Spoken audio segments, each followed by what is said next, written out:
Тэр хожим нь орондоо хүлээстээс ирэх бөгөөд Рин түүний өмнө эмэгтэй дүрээр гарч ирэн Чобыг судалгаанд ашиглахыг хүсэж байгаагаа тэмдэглэнэ. Мөн тэрээр Чобын тавыг ойлгох хамгийн сайн арга гэж үзсэн. Түл түүнтэй бочиж өсөө хийхийг хүсэж байгаагаа хэлнэ. Тэр түүнд тавгийн 5 мөршин чанарыг хийж Чобэд ямар нэгэн хүсэлт байгаа эсхийг асуух боловч Чобыг энд хүлээсээ тайлж Ринээс Аршийн ташаар хийж өгөхийг шаардна. Мэрүү иргэн очиход тэр Аршийн бүх зүйлийг мөн хамдагчийг олохыг хүссэн чинь гүнний анхны эзэн хаан Жафуку бүтээсэн гэдгийг хичээл. Тэр Даоизмын ташаар судалгаа хийж бүх зүйл танаас бүтдэг гэдгийг мэдэж авчээ. Тиймээс тэр өөр зүйлийн тавг нэвтгснээр мөнх бус амтныг бүтээж чадна гэж бодон арал дээр хямдтад туршилт хийсэн байна. Тэр хүн болон ургамлын тавг нэвтгийн тэнцнийг бүтээсэн бөгөөд тэд таагаа мянга гаруй жилийн турш хөгжүүлсэн тул хүмүүст тэдний эсрэг ямар ч боломж байхгүй юм. Юзерхэ тэднийг яагаад аршиг хизээч орхиж яваагүй гайхна. Мэд тэднийг тусгай хандмаж дээр ажиллаж байсантай холбоотой гэж тайлбарлахад бүгд үүнийг мөн амьдралын рашан гэдгийг ухаарна. Гэвч Фүчи үүнийг хүчрүүдийн шатандаа байгаар тайлбарлаж там бол тэдний судалгааны анхны загвар бөгөөд тэдний ийг нэмэгдүүлэх боломжийг олгодог гэдгийг тэмдэглэнэ. Фүчи тэдний та өөрөө нөхөгддөггүй туш их хэмжээгээр хэрэгжүүлж өгдөг болохыг тэмдэглэв. Харин юзерий тэд мөнхийн усны жарыг гүйцэд гаргаж чадсны дараа юу хийх бол гэж гайхна. Мэд тэдний Жафукугийн хүслийг биелүүлэх байх гэж бодно. Тэрээр хүүхдүүд болон гар урчуудыг дагуулсан зүүн тэнгис рүү ясан ч сураггүй болсныг бид мэдж авна. Тиймээс Фүчи түүнийг арш дээр байсаар байж магадгүй гэж таамаглав. Шүүр ингээс мангасуудын талаар асууна. Тэрээр бүгдийг нь зоригтой бүтээсэн гэдгийг хичлээд хоконуудыг мөнх наснуудын амьдралыг ажиглахаар харин мангасуудыг дэд журамс хавлахаар бүтээсэн гэв. Тэрээр бүх зүйлд тав байдаг тул үнийг өдөрт харахад сурцснаар ертөнцийн байгшин хуулийг өөрчилж чадна гэж тайлбарлав. Гэвч амьд орхон смигүүдэлт хон илүү хэцүү тул Чобгийн тав судлахыг хүсэж байгаа аж. Тэр ингээс арш дээрх бүх хүнийг там болохоор төлөвлөж байгаа эсхийг асууна. Гэвч тэр төгс таныг гаргаж авсныхаа дараа их газрыг онлон гэдгийг хичээд Чобыг өөрсдөд нь нэгтгэхийг өрөв. Тэр ингийг яаж чадахгүйгээ мэдж байгаа тул тасан цогцож илүү хүчрэх болохын тулд түүнтэй божицүү хийхийг зөвшөөрнө. Мэн гармад болон хуурсныг бүгд анзаарах үед тэрээр өөрийн биеийн төгс биш гэдгийг хичлэв. Тиймээс тэрээр таг ашиглах үед мод болон хуурдаг ажээ. Рин түүний голыг гэмтээсэн тул таг нь анагаахын тулд эргэжтийг ашиглаж чадахгүй гэдгийг тэнд чилээд тэд Жафукугийн анхны шавнар байсныг хичлэв. Гэвч Рин мөнхийн усны төлөө хүмүүсийг хөнөөсөн бөгөөд тэр түүний арга барилтай санаж нийлээгүй аж. Тиймээс тэр түүнийг тамлан зовоож Даши нарын бэлтгэхийн хамтрагч болгон ашигласан тул тэр хоригоос цогтжээ. Түүнийг бүрмэсэн мод болон хуурах гэж байгааг бүгд ухаарна. Тиймээс Хоко түүнд өөрийнх нь цаг дуусч байгаа тул хамаагүй химэн тагаас орж авахыг хүсв. Тэрээр түүнийг өөрийн өхөн шигээ санддаг байсан тул нүглээ намжлахыг хүсэж байгаагаа тайлбарлав. Тэр түүнийг арсаас явахыг хүсэж байсныг мэдэж байсан ч тусгандаа хүчээр үлдээж байжээ. Тэр өхнийхөө өхлийг мартахын тулд түүнийг ашигласан дуучлалт байна. Мөн үүнийг нөхөхийн тулд түүгээр өөрийн амьдралын эрч хүчийг шингээж өгөхийг хүсв. Тэд яг ч жинхэнэ гэр бүл шиг байсан тул түүнтэй өнгөрөөсөн хорон бүр сайхан байсныг тэр хэлнэ. Тэгээд тэр түүний амьдралын эрч хүчийг сарах зураа болно. Үүний дараа муудан дахин жахан охин болсондоо гонигдох бөгөөд бүгд түүнийг өрөөдөлтэй гэж бодож байтал тэрээр шүжинийг арс руу ойртож байгааг нь мэднэ. Ямада овийн дээд зиндааны гишүүдийг хамгаалуулахар тавьшинаа биелгээсэн тул шогомж шүжиний багт өндөр хүлээж тавьж байгааг бид мэдж авна. Гэвч тэдний удирдагч Үки арс руу тийм олон дайчин ижгээх шаардлагагүй гэж үзэж байна. Тэр шүжинээс ягаад түүний хоёр цааслагч зэрэг дэвгүй байгаа гэсэн. Кимэрхүүг наснаас нь болж зэрэгтэй болохоогүй ч тэр Ямада овийн шилдэг сэлэнжтийн нэг гэж тэр тайлбарлав. Нөгөө цааслагч эсэзүү нэмэгтэй хүн учраас мөн зэрэгтэй болж чадаагүй аж. Гэвч шүжин түүнийг аюултай дайчин гэдгийг өгөхөд батлан хэлнэ. Кимэр бүгд өөрийг нь пассажирч байгааг мэдээд ур чадвараа харуулахар санал болгож нэгэн нинжагийн багийг цэсэж орхино. Гэвч тэр шиноби нар яагаад огт хөдөлсөнгүй вэ гэж гайхна. Эсэзүү түүнийг бүдүүжих зангаа татахыг шаардаж тэд хоёулаа сэлмэн холох бөгөөд Үки тэднийг зүгээр байх болов гэж санаа зовно. Шиноби нарын өдөртөгч Ямад нар бол тэдний эзэд тус үнэнч гэдгээ батлахын тулд амиач өгөхөд бэлэн гэдгээ тайлбарсан. Санаа зовох хэрэггүй гин. Кимэр түнд үнэнч байдлаа батлахыг шаардав. Ингээд Шижа гэх өөр нэгэн шинобид бүгдийг даатгаад дуу дуулангаа амиа хорсно. Шижа тэдэнд өөрийн гэсэн хүсэл зориг байхгүй тул Ямад нар тэдэнд итгэж Зевсийн хэрэгсэл болгон ашиглаж байсан гэв. Гэвч Кимэр нинжа нарыг хизээч ялахгүй гэдгээ хэлнэ. тэргүүн Габимаруг устгахыг хүссэн тул Шиноби нарыг энэ даалгаварт нэгтгэх тушаалгасныг бид мэдж авна. Тэгээд тэр тэдэнд амьдарсан энэ зорилгын төлөө зориулахыг үүрэг босгожээ. Шүжин тэднийг яг л гинт хэрэгтнүүдтэй адил гэж үзэж байгаа тул одоо хүртэл итгэхгүй хэвээр байна. Тиймээс тэр зөвхөн цаасрагчид мөнхийн осыг хайх ёстойг сануулад Кимүр тарл дээрх гэмт хэрэгтнүүдийг устгахыг тушаав. Тэд орж дээр очиход шүжин нэгэн мангасыг олж харах бөгөөд шогны өгсөн бичгийг ашиглахыг хүсэхгүй байгаа. Тул Исүзүд сэлмээ барьж яхахыг тушаана. Тэр мангасын толгойг тасахад бүгд түүний хүч чадлыг гайхан бушрах бөгөөд бүлэг мангасууд дайрах үед тэр тэднийг хялбархан арчиж архина. Тэр Исүзүгээс сэлмээ буцаан аваад өөрөө бүгдийг зохицуулах тул түүнийг сэлмээ бохирдуулах хэрэггүй гин. Шион шижиний баг ирснийг ухаарах бөгөөд Габимару түүнийг холбоотн нь байж чадах болов гэж эргэлзэн.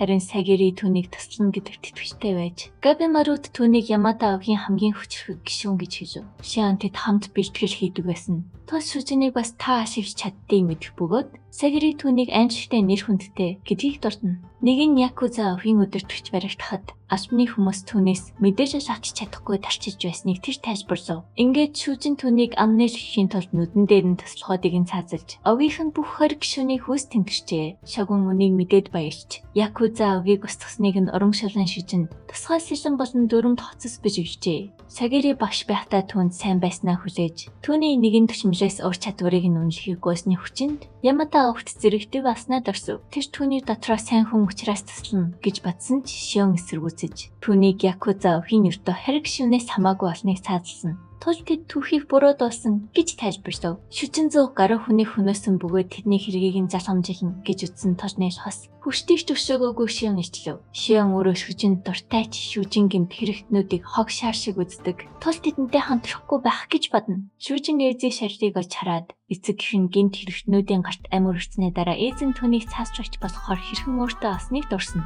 Тэр алуурчид хараахан баригдаагүй байгааг дуртаад боломж олдвол тэднийг цааслана гэд тэднийг тарчлаач хөлхийн тул өдөртөгчийн толгойг тасна гэж тайлбарлав.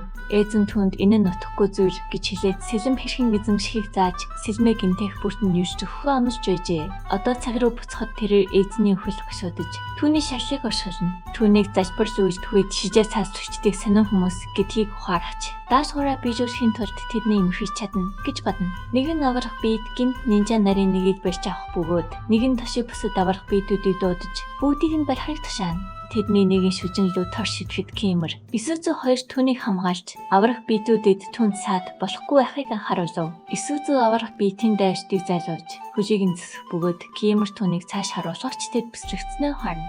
Шижа Шиноби нарт аврах биетийг алхахыг тушаав. Ингээд тэд хондрон ажиллаж түүнийг унгаж чадна. Шижа өөрсдийгөө цаасрагчдаас салдараа гэдгийг мэдэрч тэд хонторвол Габимаруж тэднийг алж чадахгүй гэж үзнэ. Шүжин залбирлаа дуусгаж амжаагүй байтал нэгэн аврах биет түнлүү гинт дайрах бөгөөд тэр түүнийг хэсэг болгон хичээж архина. Тэр сэлмийнхээ эрийг хуглаад мангасуудыг аль болох тарчлааж хүнэн гэдгийг хэлнэ. Гэвч таши түүнээс айхгүй байсан тул пар бэлдэгч шүүчин түүнийг хэлбэрхэн ялна. Тэгээд аврах биетүүд бүгд төсөж үгүй болсныг бид харна. Ингээд шүүжин түүнээс байцаалт авч холбоотнуудын талаар асууж өгшин. Шижа тэднийг зүгээр л гэртээ харих хэрэгтэй гэж бодсон ч шүжин уурж түүнээс яагаад сэлмэж сугасангүй вэ гэж асуув. Тиймээс Исүзү шүжинийг тайвширхыг хүсв. Тэр Ахмадтай бүдүүлэг зарнасандаа хөлцөж өчирч Ямад нартай орооцолцсныхын төлөө тэднийг тарчлахыг хүсэж байгаа тул арал дээрх бүх мангасыг устгах ёстой гэж тайлбарлав. Дүр зураг фүүчрүү шижих бөгөөд тэрээр газарсан хүмүүсийг хэн болохыг тавтаж чадахгүй байгааг хэлэхэд Шион тэдний хоёр багт хуваагдах ёстой гэж үзнэ.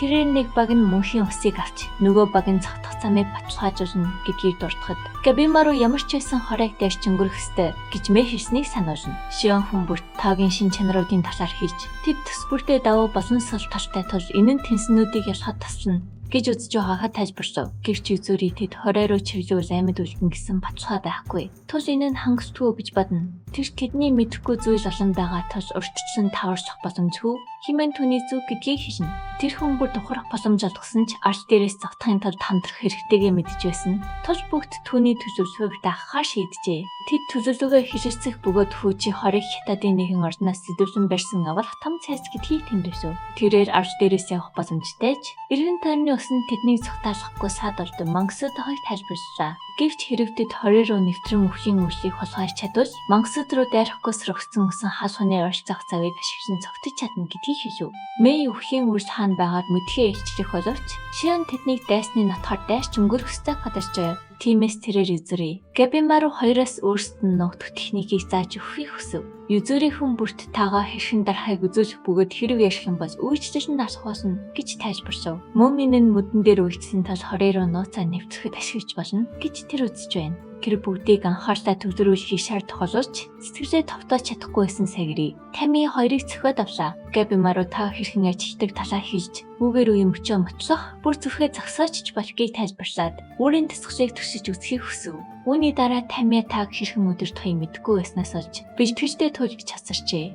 Гэвч тэрээр тамаг яагаад засангүй вэ гэж гайхад Тама өөрийгөө авьяастай учраас тэр хэмээн тайлбарсав. Тэр одоо Тамиг яаж чадна гэж бодон өрсөж туслахаар бэлтгэхэд Шион тэднийг таслан бүжгөд хуваарлах хэрэгтэй санааллаа. Тэрээр хүн бүрийн тавгийн шин чанарыг хэлэхэд тэр болон Сагирийн модон шин чанартай, харин Тами Габимару хоёр гал шин чанартай болох нь тодорхой болов. Шин чанарууд нь нэг нэгэндээ нөлөөлдөг бөгөөд сэргээх үе явцаар өөр хүний тав хүчтэй болгож эсвэл саатуулах замаар салруулж болдог гэж Шион тайлбарсав. Мэй бүгдэд тэнснүүдийн шинж чанарын талаар хийж өгөхөд Шионгийн тэнснүүдийн эсрэг толдож ялах боломж олох тул санах хэрэгтэй тэмдэглэв. Тэд хоёр бүжигт хуваагдах бөгөөд Юзурийг тагаа хэрхэн өдөртхөө мэддэг тус үхлийн үржийн бүжигт орно гэж Шион тайлбарсав. Тэрээр 20 дорх цагийг хамгаалж усан хаалгыг нэр цогтох бүлэгт багтахыг хүсэж байсан. Тож үүнийг сонсоод баярлсангүй. Мэй үхлийн үрсгүүрээр зүгээр л Ашиг орхиж болох тул ягаад тэдэнтэй нэгтгэх шийдсэнийг Тамиг хайж байлаа. Габимару түнд өөр зорилгоо гадарсан. Энэ тухайга бүгдэд хэлхийг түүнээс хүсв. Тэр Риений арга барилтай санал нийлэхгүй байгаа тул арсаас юмар байгаагаа тайлбарлаад өөрт нь тийм сайн байсан хүн яагаад өөрчлөгдсөнийг асуухын тулд түүнтэй дахин уулзахыг хүсэж байгаагаа хэлв. Тэр Риентэй уулзсныхаа дараа Ашиг орхино гэдгээд ортоход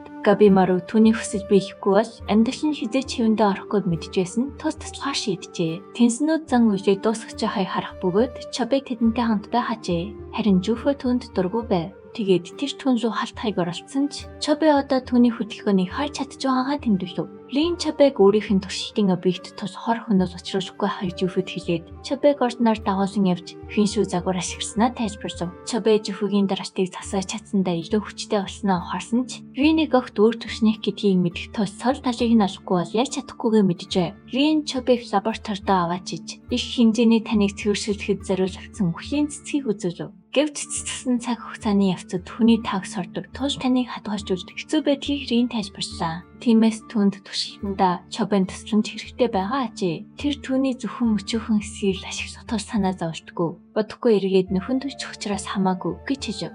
Габимару үхшийн бүжигтэй хамт байх бөгөөд 90-50 ажигсны дараа цогтох бүжигт төсөвлөгөөгөө эхлүүлэх төхөө өгөв. Мэй тэдэнд хорийн дотоод зохион байгуулалтын талаар хийж өгсөн болохыг бид мэдж авна. Ингэснээр тэд тэнснүүд хаан биш төл хийж байгааг мэдэх бөгөөд үхшийн үйлс Риний лаборатори байршдаг улаан ордны зантай харшид байгааг тэр мөн хийжээ. Гэвч тэрээр Ринийг шинэр төв ордонд байдаг тул тэнснүүдээс зайлсхийж үхшийн үйлийг хуулж авч чадна хэмээн тайлбарсав. Тэгээд Габимару юу ч болсон тэдэнтэй толсдож болохгүй гэдгийг хүн бүрт анхааруулв. Тома барилга дотор юу ч харагдахгүй хитрхи харанхуй байхыг санаалахад үхшийн үеийн бүжиг тагийн хот төсвөмжтэйгээр харж чадах тул энэ нь асуудал биш гэж Шион тайлбарлав. Тэд таныг хийхэд ашигладаг цавцснуудыг хадгалдаг. Хосор учраас тагийн энергиэр дүүрсэн нэгэн байж соёг олж харав. Ингээд тэд үүнийг лантан харс мөн болохыг ухаарлаа. Тэд харуулуудыг устгаад ортомлоо нууцаа нэвтрэн оров. Гэвч тэнсэн болохраа гинт тэдний өмнө гарч ирэн тэднийг ирнэ гэж хүлээж байснаа ичлв. Чамагийн та тэнсэнд Габимаругийн бүжиг ирж яваа хийсэн болохыг бид мэдж авна. Тиймээс Рин найзуудтай тэднийг барьж авахыг тушаажээ. Ран найзууд нь бусад хүмүүсийн тав цөвлүүлж Офкуд өрөхийн тулд тэднийг хүлээж байгааг хэлээд тушбахаар бэлдэв. Зогтох бүлгийнхэн өөрсдийгөө сарчигсныг ухаарах бөгөөд нөгөө тэнсэн тэднийг эсэргүүцэхээр бэлтжижээ. Ийхүү Габимару тэдний төлөвлөгөө бүтлгүүцнийг ухаарав. Тэд төлөвлөгөөндөө шилжиж тэнсэнтэй бүх хүчээрээ тултахаар бэлтгэхэд Ран тэдэнд энэ нь ямар ч нэмэргүй гэж хэлв. Тэр Мэйдээ тултахыг хүсэхгүй байгаа тул тэнснүүд рүү буцахыг шаардаад амьдралын гүрс утгагүй бижин болж хүмүүсийг дахин мод босгохоо болно гэдгийг дурдав. Тэрээр Чобэнд төсвөмжтойгоор судалгаагаа дуусгасан гэдгээ ичжээ. Гэвч үнийг гаргаж авахын тулд Экспедицийнхний тааг цуглуулах шаардлагатай хിവэр байгаа бөгөөд үүний улмаас Рингкижи Фукушо зан үеийг хөвчүүлжээ. Тэр Мэг Линтэй эцэст нь ойлгоцсон гэж бодох бөгөөд Мэй тэнснүүдийг санснаа хүлээн зөвшөөрсөн ч Аршиг орхихоор шийдсэн тул зөвхөн баяртай гэж хэлэхээр ирсэн гэдгийг тэмдэглэв. Түүнийг тултахаар бэлтгэл түүний таагийн шин чанар нь Остолд Габимаругийн сул тал болохыг бид мэдж авна. Сагири тэднийг аюулд орсныг ухаарах бөгөөд Габимару түүнд Мэг аваад цогцохыг хэлж өөрөө үзүүртэй хамтран ранг ясна гэдгийг тэмдэглэв. Тэр үзүүргийн шорон таун рангийн сул тал түүнийг ялж чадна гэж бодсон ч Мэгинд тэднийг лантан харшиг байхгүй байгааг анзаарав. Ранг Габимару руу дайрах бөгөөд Габимару түүний давштай болтоход үзүүрийг тэдний хортыг гайхан бишин. Ран тэднийг өөрийнх нь хувийн орчинд байна гэдгийг хэлэхэд тэд цогцснуудаас болоод таагийн энергиэр дүүрэн байна гэж бодсон хацан яагаад энд байгаад гайхацгаа. Тэрээр амьгүй зүйлсийн таныг өдөрт замаар энэхүү хормог үзүүлжийг бий болгосон гэж тайлбарлав. Түн жижиг хорийг өөрөө шинжлэн заасан тул хизээч цахан байгуулалтыг нь өөрчилж чадна гэдгийг хэлчихсэн. Тэр Мэн хүчийг хавчин хөдлөхгүй байхыг тушаасан ч Габимару урагшдаарч Ран түүний хөдөлгөөнийг бишрэв. Тэрээр Габимаруг гашин чанартай тул өөрийг нь арч чадахгүй мэдэх бөгөөд энэ үед үзүүрийг гинт түүний ард гарч ирлээ. Тэрээр таагаар цэнэрсэн Кунага шитэн түнлөө халтсан ч ямар ч үр дүн өгсөнгүй. Ран тэдгэрийг шиглэн зайлуулав. Тэрээр таагаа нимгэн сонгож хооронд нь багцалснаар аль болох хатуу болгосон гэдгийг хэлв. Ингээд Габимару түүний бие таагийн хоёроор бүрхэлсэн байгааг харсан. Түүний хоёр дунд ямар ч зай засар байхгүй тул зохион байгуулалттай дайралт ч түүний эсрэг ажиллахгүй гэдгийг тэр тайлбарлав. Габимару дахин урагшдаарсан ч Ран түүний хүлээг авчижлаа. Тэд багнан дээр толдож хөвших бөгөөд тэр шангийн дартыг болцсон ч багн хоороход доош нь тэр шан руу чулуу шидэн давталсан ч Ран тэдгэрийг буцаан ашиглаж Габимару газар унахтай чулуун танартав. Тэр эргэж босоод бүх зүйл төлөвлөснөөр явж байгаа тул санаа зовштгүй гэж хэлээд үзүүрт төлөвлөгөө хэрэгжүүлэх цаг болсныг дуулгав. Тэр дахин урагшдаар хад Ран түүний таа өөрчлөгдөхөг анзаарч Габимару үрд нь хор хүргэж чадахгүй гэж бодсон ч Габимару түүнийг гинт цахан халтуулав. Рингкижи Фукуши зангуулд бэлдэх бөгөөд Чобэ түнд хийж өгсөн тулд тэр Габимару болон бусдын нэрсийг мэддэг болохыг бид олж мэднэ. Тэр томог аюулгүй байж ах нөхцөлтэйгээр тэнснүүдэд туслахад бэлэндээ хагаа тайлбарч зан үлээс өмнө түүнийг эсвэлхийг хүсэж байгаагаа тэмдэглэв. Рин экспедицийнхний нэрсийг өөрийн сахиус дээр бичиж тэдний байр байдлыг мэдэж авна. Шонтаг өндөр түвшинд эзэмснийг ухаарсан Рин түүнийг зүжинтэй толдох гэж байгааг мэдэх бөгөөд түүний модон шин чанар нь зүжинээ усан шин чанарын эсрэг үр дүнгүй тул түүнийг алах ямар ч аргагүй мэдж байв. Бид Нүругагийн тухай мэдж авна. Тэр мөн усны шинж чанартай тул түүний дайралт зүжинд хөрөст очруулж чадна.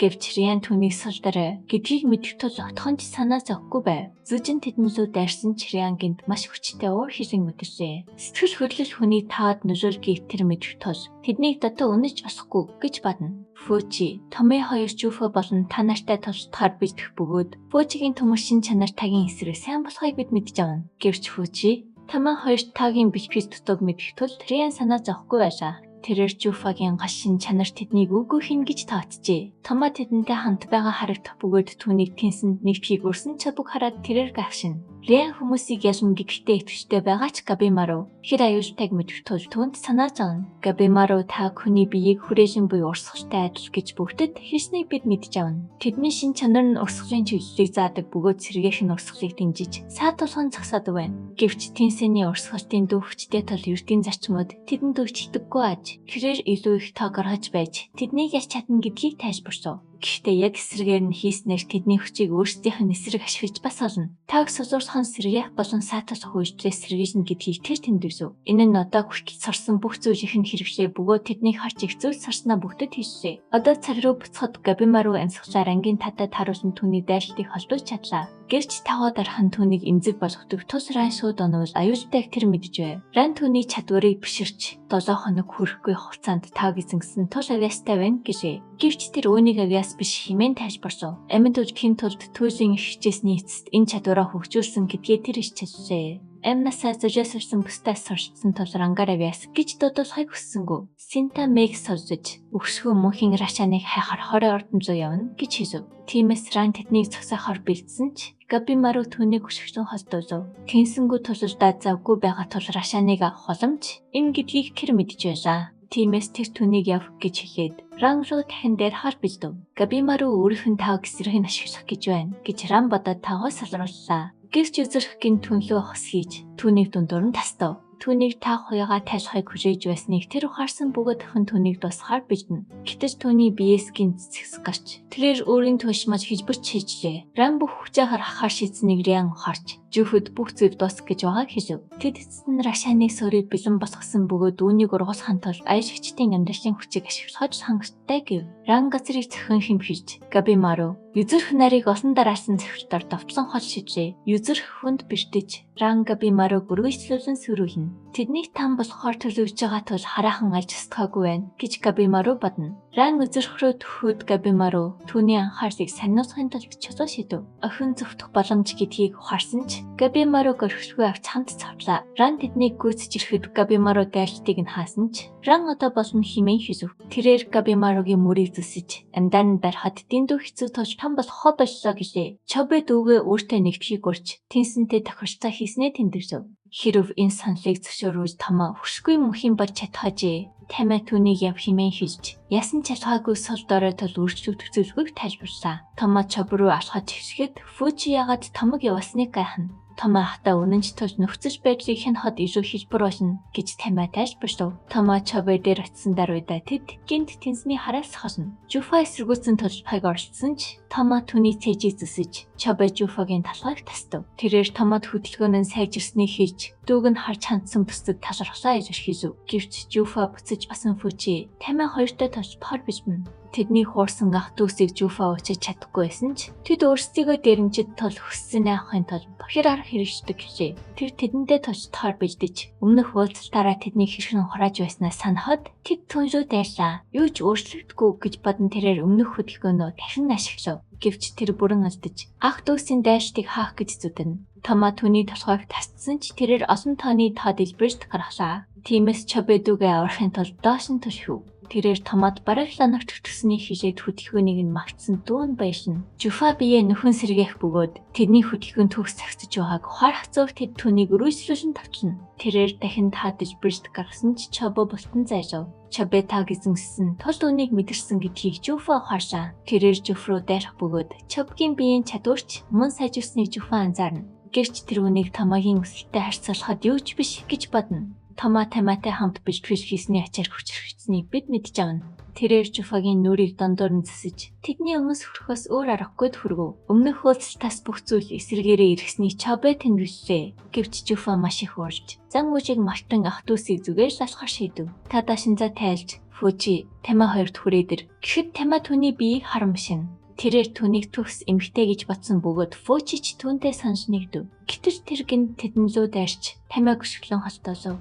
Түүнийг магтахад шаруулсан буссан тухай охин түүнд хэлжээ. Гэвч Фүчиг ирдүүтэй гэж тэмдэглээд там бас хохоосоо өмнө хамт бачиж зүцүү хийхийг өрөв. Тэр түүний гарыг тастаж сонирхохгүй байхаа хийх зур Тамиа буцаж усч хэлээ. Ингээд охин тэдэнтэй тулж пар бэлдэн гараа хүчрхэгжүүлв. Охин тэдний дайралтыг хаах бөгөөд тэд түүний хөөсөр байвч дэндүү хурдан таланж чадахгүй байлаа. Тамиа түүний ард гарч 90 толгойг нь чиглүүлсэн ч Фүчиг онох дөхөв. Фүчи хурдан мэрэж зайлаад тагийн хөлийг зөсөж амжлаа. Охин хамгаалалтгүй болсныг Тамиа харж далайсан ч охин тагоо ашиглан тэднийг үлээж өрхөв. Саадуулах тагар түүний олыг устгах шаардлагатай тул тэд түүнийг ялж чадахгүй гэж Фүчи бодно. Гэвч тэд таг очигтой чишвэж чадахгүй байлаа. Шион зүг байсныг тэр ухаарч бэлтгэлийн үеэр та бас үл үзэгд хүч гэж хэлжсэнийг санав. Тиймээс үүнийг мэдэрч чадахгүй бол тэдэнд ямар ч боломж байхгүй аж. Шион өөрийн та орчим хүчээ гаргасан ч тэд харж чадахгүй. Хിവэр байсан тал тэдний найдваргүй гэдгийг ухаарчээ. Одоо цаг руу буцахад Фүчи тэд таг мэдэрч чадахгүй. Тул тагийн дайрчдыг хааж чадахгүй байгааг тэмдэглэв. Өөрийнх нь төмөр шинж чанар эхнээс тааш гэдгийг мэдвч таахаа өдөртөж чадахгүй. Тул энэ нь хамаагүй байлаа. Тэрээр Тамиад төлөвлөгөө бодох хэрэгтэй хийсэн ч Тамиа таг огт таахгүй байгаагаа тайлбарлав. Тэрээр сайхан тулаан дуртай гэдгийг хэлээд дахин дайрсан ч та түүний дайрчтаас тулчлаа. Та нь өрсөлд хүчийнхээ хөдөлгөөнийг унших боломжийг олгодог. Тул чухал тусгайг хэн тайлбарлаа. Охин тав ашиглан түүнийг нисгэж тагүүгээр өөрийг нь ялж чадахгүй. Тул бууж өгөхийг хэлв. Гэвч тэр бууж өгөхөөс татгалзав. Охины хүмүүсийг танлах дуртай гэж бодсон ч охин тийм биш гэж тайлбарлаа.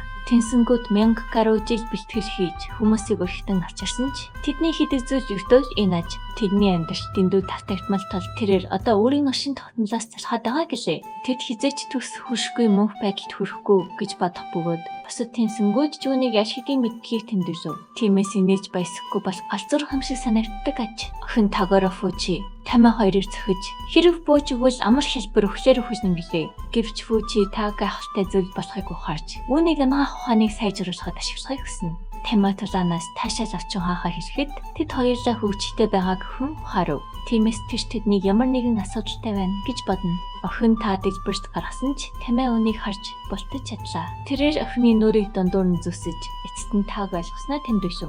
Гэвч хэн түүний буцаан цахсан бөгөөд түүнийг харж амжаагүй мэдэх той хэртөөж аз тарав гэж гайхна. Шион тэднийг тасгалж уйжсэн мөч рүү буцахад тэрээр нүрүүгээ таасархад дэндүү залуу байна гэж бодно. Харин Фүчи Тама хоёр үнийг сурч чадахгүй байгаа шалтгаан нь тэдний зан чанарыг мэдэх тул тэрээр харагдахгүй зүйлд итгэдэггүйг нь ойлгож мэдрэхүйгээ ажиллуулахын тулд бодит байдлыг мартахыг тэдэнд хэлв. Тэд сонирхохоо болж Тама зөвхөн зөс чадах зүйлдээ итгэдэг гэсэн бол Фүчи итгэхийн тулд заавал барьж үзэх хэрэгтэй гин. Одоо цагт Ташфа Тамааг гүйцэтгэж ихэд Фүчи артаас нь татсан тул тэрээр тавгийн хүчтэй зэвсгийв. Тэрээр даав шидэж зэвхтийг олж харан бусдаар хол өсөрлөө.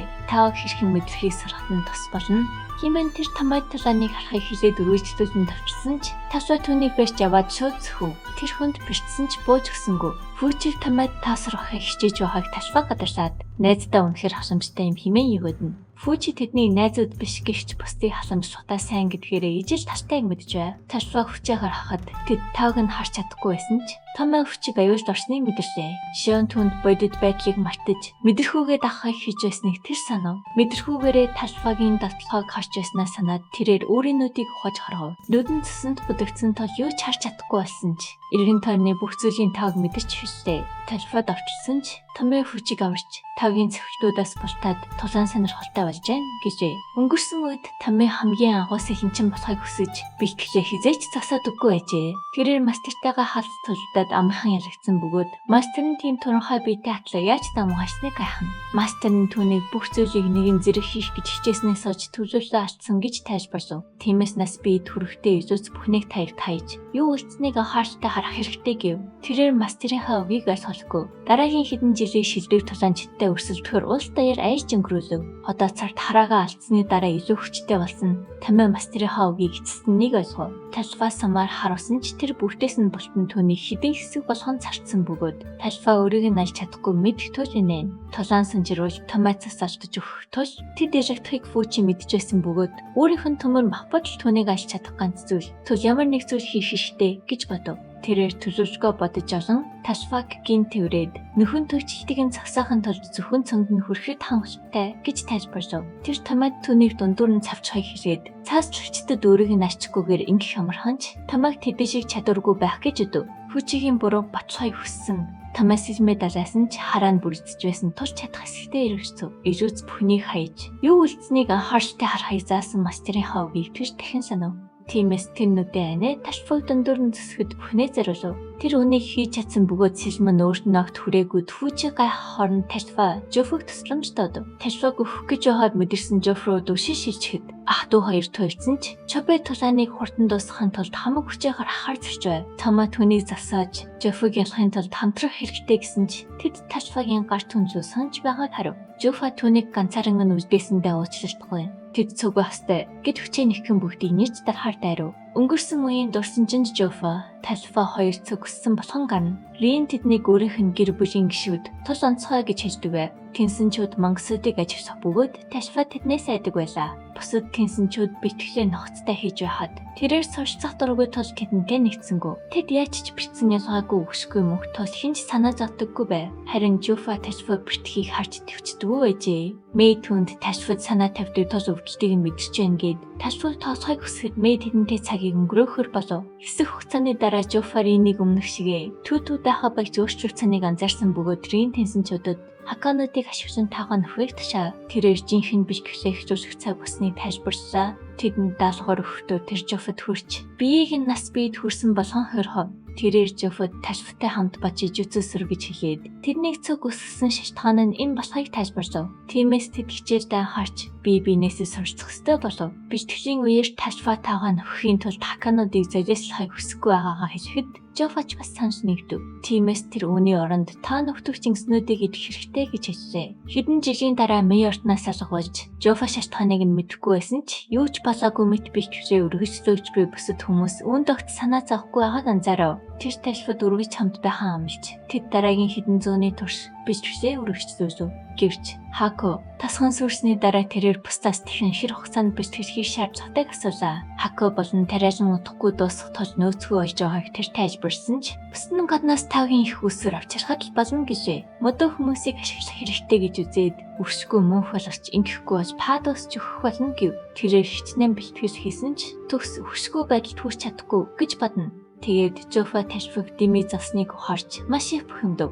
Бүгд инээнсэж байгааг хараад тэртний бэлтгэлээсээ бож гацуурсан. Эсвэл талфа тэр хоёр өөрсдөө галзуу юу гэж гайхна. Тэр юуж басан түүний инээнсэлжийг хамгаалахар шийджээ. Гэвч тэр ташфагийн завин дээр цэцэг тавьж байгааг харсан бөгөөд тэрээр үүнийг гаднаас хүмүүсийг татахын тулд хийж байгаагаа тайлбарсав. Завийг олсон хүмүүс аршиг судлахаар ирж магадгүй. Түж модон түүний төжөлгөө гайхалтай гээд далайн урсгалаар их газарсаа урсгахыг хэлв. Жофа үүнд типиж ядан таа нөхөхийн тулд хүмүүсийг алхахад бэлэн үү гэж асуухад тэр зүгээр гэж хариулв. Тэр түүний шийдвэрийг дэмжиж хүмүүс малтайлайдал. Тур тэдний хэрэгсэндээ гимших хэрэггүй гэлээ. Тэд завыг их газар руу яваалсан бөгөөд тэр өөрсдийгөө гарцаараагүй. Харин энэ галзуу ертөнцид амьд үлдэхийн тулд юу ч хамаагүй хийх ёстой гэж бодов. Одоо цагт Жофа, Ташфа хоёр мангас болон хувирч бүгдийг ажмааруулсан хүчтэй чанга хашгирав. Шүү түндрүү сэлмэ шидсэн ч тэрээр тэнгис төрсэн бөгөөд хүчээ далгач нь хачин харагдах тэр мангасын нис чадж байгаад итгэсэнгүй. Тамай түүнийг ялгаж төхөнд нэрээ үлдээн гэж бодон толцохыг хүссэн ч Фүүчи түүнийг толцоход дэндүү хүн бэрцсэн гэв.